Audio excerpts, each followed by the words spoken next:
Students in New South Wales will begin a staggered return to school from tomorrow, the same day the state will see an easing of restrictions after it reached its 80% double dose target. I spoke with New South Wales Education Minister Sarah Mitchell a short time ago. Minister, an important announcement today. Teachers, sporting coaches and parents will be offered suicide prevention training as part of a new mental health package unveiled by the New South Wales Government. This is the biggest single investment in mental health since the start of the pandemic.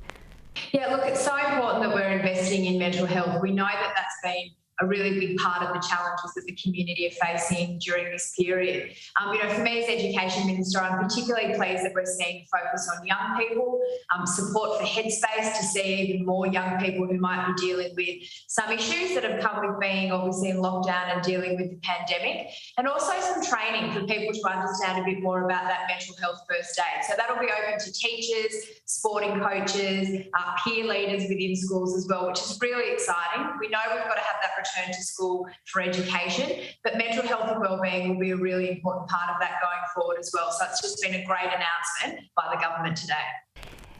Schools will be opening tomorrow for some grades in New South Wales. What measures are in place to ensure safety of students and teachers? Yeah, look, it's an exciting day for many parents and students and teachers across New South Wales tomorrow as we start our staggered return to school. Kindergarten, Year 1 and Year 12 students coming back from tomorrow, and then of course all other year groups from next week.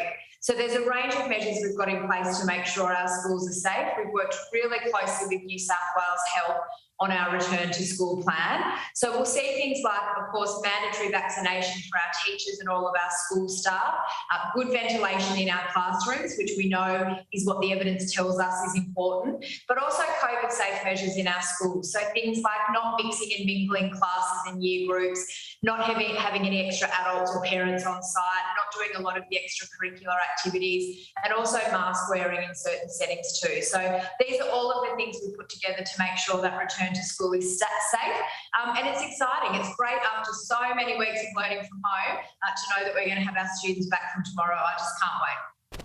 And Minister, just on masks, they're compulsory for high school students and teachers on school grounds, strongly encouraged for primary school children? Yeah, so we followed health advice when it comes to mask wearing. So all adults on school sites will be required to wear masks, as will our high school age students. For primary school kids, we're strongly recommending it, and it's really just about having that other layer of protection in terms of stopping transmission within our school communities. It's something we'll continue to look at, obviously based on health advice. These are the return to school settings, but we'll continue to see what evolves over the next few weeks.